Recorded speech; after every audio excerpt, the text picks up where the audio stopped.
En primer lugar, pues les presento a Elena Peña, que fue agente de salud del 2019, graduada en educación primaria por la Universidad de Sevilla, máster en educación para el desarrollo, sensibilización social y cultura de paz en la Universidad Pablo de Olavide, especialista en intervención educativa en salud y sexualidad por la Universidad de Nebrija.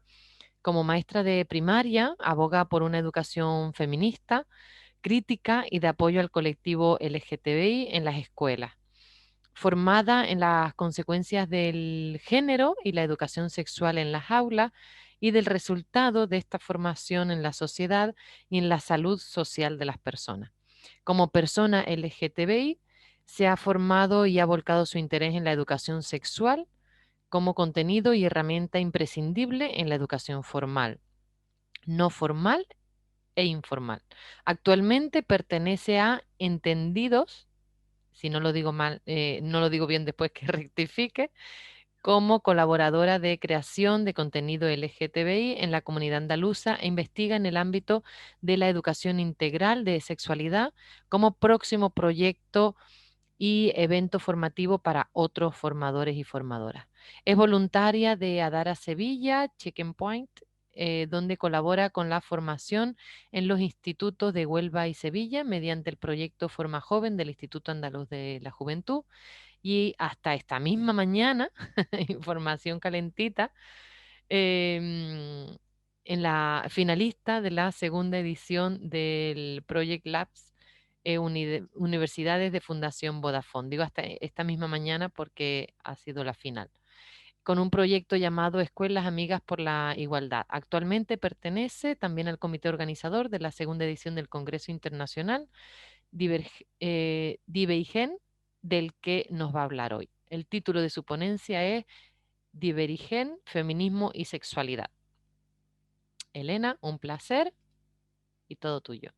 Bueno, pues yo soy Elena Peña, como ya ha dicho Itaiza, soy PACEP del año 2019 y lo que hemos venido un poco aquí es hablar de Diverigen. Diverigen es un congreso que en este año es la segunda edición, podría haber sido la tercera, pero debido al año pasado y con la pandemia causada por la COVID-19, pues no se pudo hacer la segunda edición, así que nos toca en este año 2021. Y vengo a presentar un poquito el proyecto que se hizo en el 2019, las actualizaciones que ha habido en este proyecto y por qué es importante ahora mismo tratar estos congresos sobre sexualidad y género, que es de lo que trata, a nivel de salud social y a nivel de salud sexual y de género. Lo primero que quiero decir es que como estudiante del Máster de Educación para el Desarrollo, este proyecto para mí tiene muchísimo impacto y creo que tiene muchísimo impacto para todas las personas que estén un poquito concienciadas con la Agenda 2030, con los ODS y con un poquito de las metas, sobre todo de los ODS número 3, el de bienestar y salud, el de educación de calidad y el 5 de género e igualdad. Pues porque se acerca, ¿no? Este congreso intenta acercar, tal y como dice en la diapositiva, los ámbitos de la realidad, que son las artes, la filología y la educación, a la parte más real del mundo, ¿no? Que es la diversidad sexual y el género. Entonces, pues intentamos un poco acercar las metas de los ODS, ¿no? A través de una unión entre lo académico y el activismo. Y cómo se puede llegar a hacer activismo en distintas ramas de conocimiento y cómo podemos llegar a aprender, ¿no? Ese academicismo dentro del propio activismo. Y ahí es un poco el punto de inflexión del Congreso. Primero tengo que presentar a las entidades colaboradoras porque sin ellas no podrían haber nada.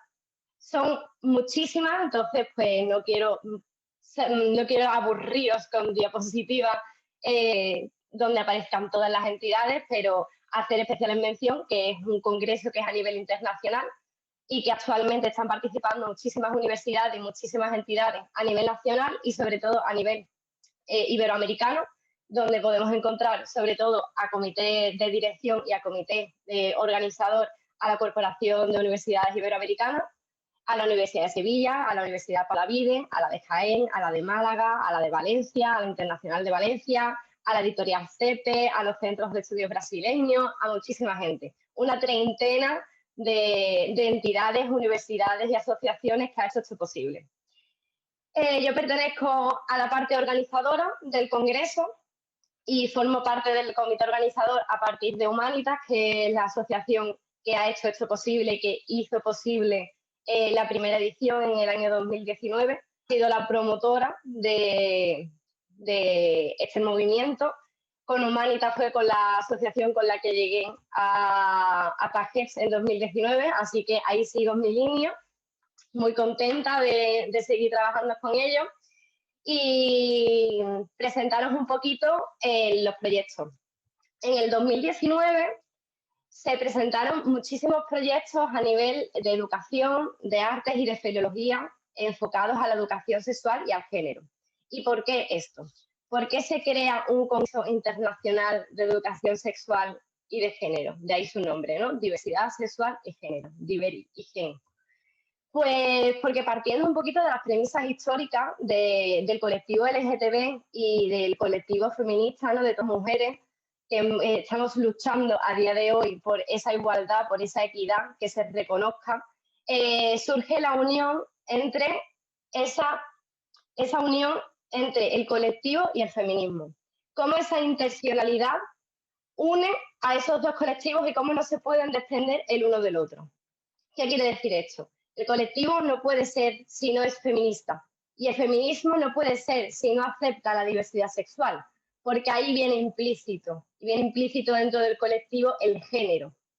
Entonces, a partir de toda la historia desde Stonewall en 1969, desde Magnus Hilfes, judío alemán sexólogo que intentó derogar el artículo 175 de la ley alemana que impedía las relaciones homosexuales entre hombres, desde la Convención de Serena Falls, la primera convención por los derechos de las mujeres en Estados Unidos, en 1848, y desde los datos en la actualidad, como la aprobación del aborto en Argentina, como ahora estamos ahí, a ver si conseguimos dar pie a la aprobación de la ley trans en España, con las nuevas masculinidades e intentar erradicar ese machismo, y ya no solamente en la educación, sino el machismo es encubierto y expuesto en las artes, en la filología, cómo esas mujeres se tenían que tapar su nombre y poner su nombre en masculino para poder publicar, para poder ser reconocida. Como ahora en los Goya se ha visto agredida a las mujeres desde el machismo. Como en Hollywood han salido muchísimos casos de violencia sexual y de agresiones sexuales. Como todas esas perspectivas se han ido uniendo y han ido dando un foco para que esto sea posible. Entonces, a partir de aquí, lo que se ha conseguido es hacer un congreso que se hablen desde esas perspectivas y se unan en un foco común.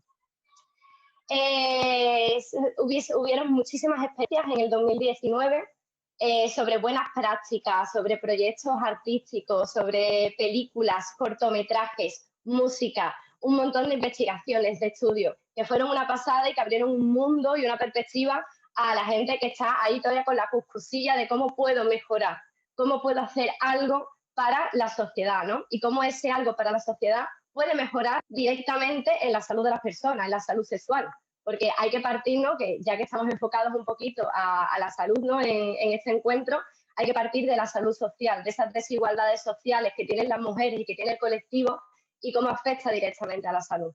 Entonces, pues intentar partir un poquito, ¿no? Desde el activismo y desde el academicismo de estas perspectivas y desde estas áreas temáticas, en cómo podemos influenciar en que la salud se desprenda, ¿no? Y empecemos a mejorar la calidad de vida de las personas.